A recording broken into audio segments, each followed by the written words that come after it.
The criminality is just taking a new surge. Everyone's out robbing. Even people that gave up robbing years ago are back out robbing now, especially now with this recession. Everyone, we're desperate, you know. Our rents are getting cut, your labours are getting cut, children's allowance being cut. Like, how the fuck are we meant to live? I give anything for a job, I really would. I can't get a job because of my addiction. What happens to me is I'm walking away, I'm happy as Larry, I feel good, you know, that I'm being a good person in society. And what happens is somebody recognises me. And you're always recognised. Somebody always knows you, and then they tell the rest of the employees that you're a drug addict. I'm getting on great with people until they hear this. And then within a week or two, I'd be laid off and I'd be told there's no work there. So then I'm just back to square one. You always just come up against a blank wall no matter how hard you try. If you had the option of having a job or to continue pickpocketing, what would you do? Unless the job pays as good as pickpocketing, but at the minute we'd make more out of pickpocketing. Do you see yourself doing this for years to come? Probably so, yeah. I don't think it's something I'll always do. Like with the middle-aged women, we definitely say like, nah, I'm not going to do that again. You know, definitely said that once or twice before. But then, like, when you have a habit, you do stupid things, like, I think it's something that when I'm stuck, I'll turn back to it. If I need money, I will do whatever I have to do to get money. So I guess it is something I'll always go back to doing. A female needs to be so careful with her handbag. For females, if they want to avoid getting pickpocketed, is most of the time they're getting dipped out of a bag. So a bag will probably open two ways. It'll have a clasp or a zip. Obviously, the zip is better because it gives the pickpocket less time to get into it. And the other thing is, if it has a clasp that opens, always keep it in front of you and the clasp towards yourself. I know I'm putting myself out of work here, but a woman is better off having a handbag that has a zip with a flap that goes over it. And even if there's a buckle on that flap, brilliant. If you're walking around with a handbag that has like little strings, or if it's like a little clip button, they're so easy to get into. They're so easy to rob. And if you're in shopping and you're getting changed in the dressing room, don't just throw your bag on the floor, especially if it's open, because your belongings fall out, and if it's there, you know, if there's a gap in between the two changing rooms, your purse is sitting there looking at me. God, I'm really putting myself out of business, but however. Males who don't want to get pickpocketed, they should be very careful. The most common place to put a wallet is in the back pocket. And in pickpocket terms, we call that the candy pocket, as in candy from a baby. If you're walking along and a pickpocket puts two fingers onto your wallet and stops moving, you will walk the wallet out of your own pocket. It's as simple as that. The other way in a crowded place is if they stand behind you, put their hand into your pocket and just stand up on their toes. The wallet will come straight out of the pocket. So the back pocket is definitely a no-go place for your wallet if you're any way concerned. The best place for a male's wallet is the inside jacket pocket or anything with a zip. A zip. Don't leave it in a pants pocket or a back pocket. After the break, we explore the importance of self-defense. Knowing some sort of self-defense will affect your body language in a way that will make you much less attractive to a potential attacker.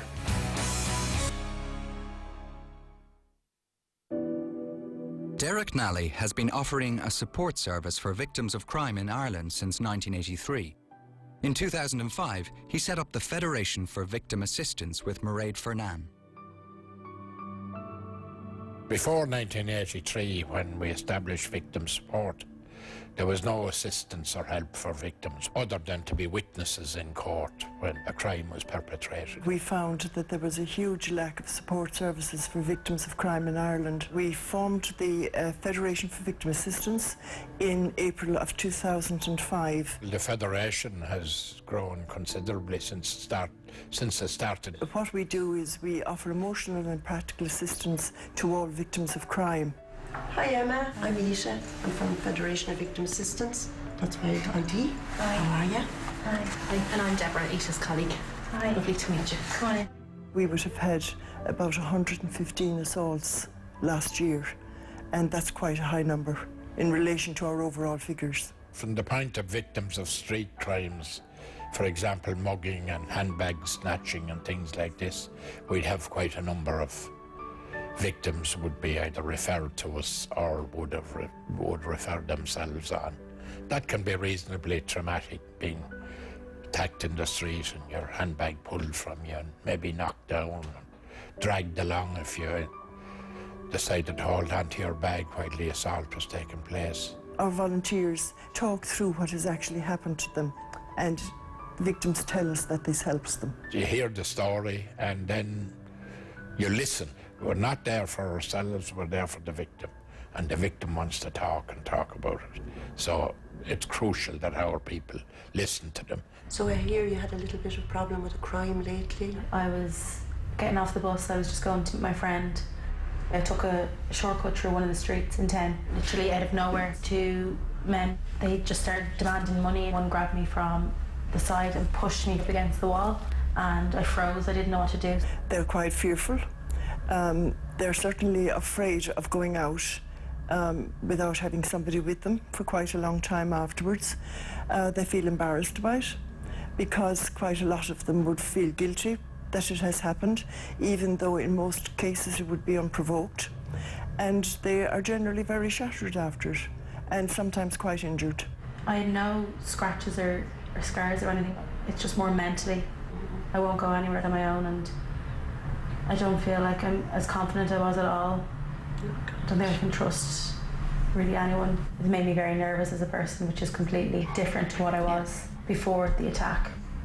Oh, that's terrible. It's awful if it's affecting every aspect of your life, you know. That's why I think it would help you if you did report it. If you were nervous about making the visit to the Garda station, maybe one of us could come with you for moral support if you wished. Yeah, that'd be good. The point of the visit is that people go through various fears afterwards. They may be shocked.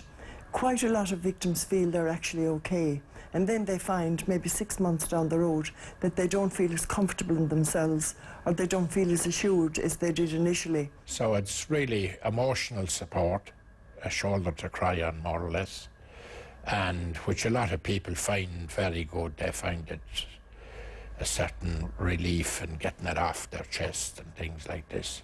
Now, sometimes it takes a little bit longer.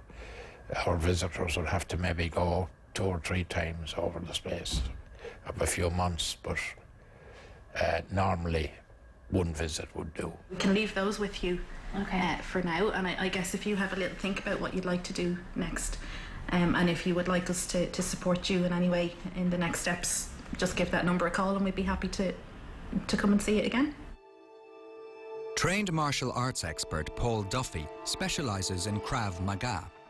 Based in Dublin, Paul teaches the most modern form of self-defence to all ages and levels. So Krav Maga is just Hebrew for contact combat. So really it is the most tried and tested system of self-defense that we have right now. What Krav Maga is what we call a reality-based system. So what I mean by that is we're not so interested in ring fighting or scoring points or competitive type fighting. Our primary objective is basically protecting our safety. It's to avoid violent confrontation in the first place, to escape, and if necessary we do deal with the physical end of things, but always our goal is to escape. So we don't have rules in the way other martial arts do, you know. We don't have no-go areas, we'll say, you know, blows below the belt, all that kind of stuff. Our primary objective is always to end the confrontation as quickly and as efficiently as we can, and from there to make our way to safety. What's great, in my opinion, about Krav Maga is that it works off the body's natural instinctive reflexes. So with, for example, a lot of martial arts, say for example you're being choked, they might teach some fancy defence where you're locking a hold and you subdue the attacker. And the problem with that is it's not very instinctive. Whereas Krav Maga, we look at, well, what will somebody do? In the case of a choke, what will they do anyway? Well, their natural reaction might be to grab the hands. So we say, well, if that's what they're doing anyway, then why don't we build on that and have that as the foundation for our defences? So all of our defences are based on natural, instinctive body movements, which, what's great about that is it makes the system very easy to learn, very natural and very fast to learn, and also very, very effective. So the benefits of learning Krav Maga is that you know you're learning the most tried and tested system of self-defense that there is right now. But aside from that, of course, it's a great workout. We go very intense, it's cardiovascularly very intense, so you can usually see vast improvements in your health and well-being as well. Aside from that, one of the benefits that probably doesn't get enough emphasis is the sense of confidence that it gives to people. I think it's crucial for some people to learn some form of self-defense. Now, I would advocate Krav Maga as the most effective form of self-defense. Knowing some sort of self-defense will affect your body language in a way that will make you much less attractive to a potential attacker. And that's been statistically and scientifically proven. There's a whole process known as the victim selection process, which basically comes down to your body language. And your body language, we know, is affected by your belief system. So if you go and learn some self-defense and you believe in its effectiveness, it will change you physiologically in such a way that you're a lot less likely to ever be attacked in the first place. Take, for example, a mugger. All things being equal, who does he decide who he's going to mug? And by all things being equal, let's say you're not blatantly carrying a laptop and an iPhone and all that, or you've just got a sea of people and you need to choose who it is that you're going to attack. Well, what he does actually is how you carry yourself sends off subtle cues, basically subconscious cues, very, very subtle things that will make you more or less attractive to certain types of predators. So it's exactly the same as we have in the animal kingdom, we have it in the human world as well. So by changing your belief and by feeding that confidence that you do know how to defend yourself, or that you have a fighting chance at least, it just makes you a lot less attractive. It takes you out of that attack funnel and makes you a lot less attractive to a potential attacker.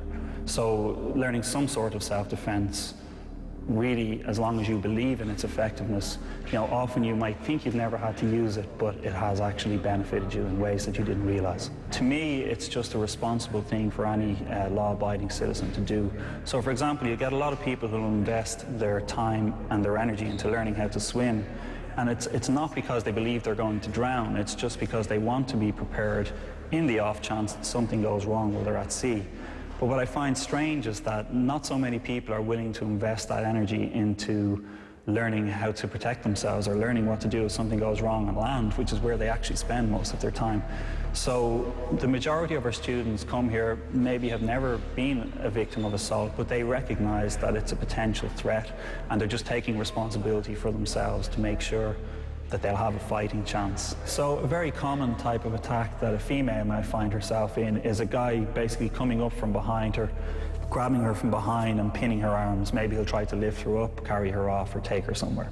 So the grab comes on. First thing, she makes a hook hand, 5 fingers, clasps my hands. Now, shifting your hips to expose my groin, she whips a few times, elbow, create the distance, 2 hands clasp, and she turns out, counter strikes, back of the head, knee, and down, and escape. Basically what Rachel's going to do, she's going to hook her hands, she's going to control the grab with her left hand. From there, she shifts her hips to the side to expose Colin's groin. She whips into the groin a few times, creates some space between her own body and Colin's body. From there, she uses her right hand to seal with the second hand, control both of his arms. She then turns her body out, and from there she can deliver some counter strikes, maybe a knee, some punches towards the back of the head.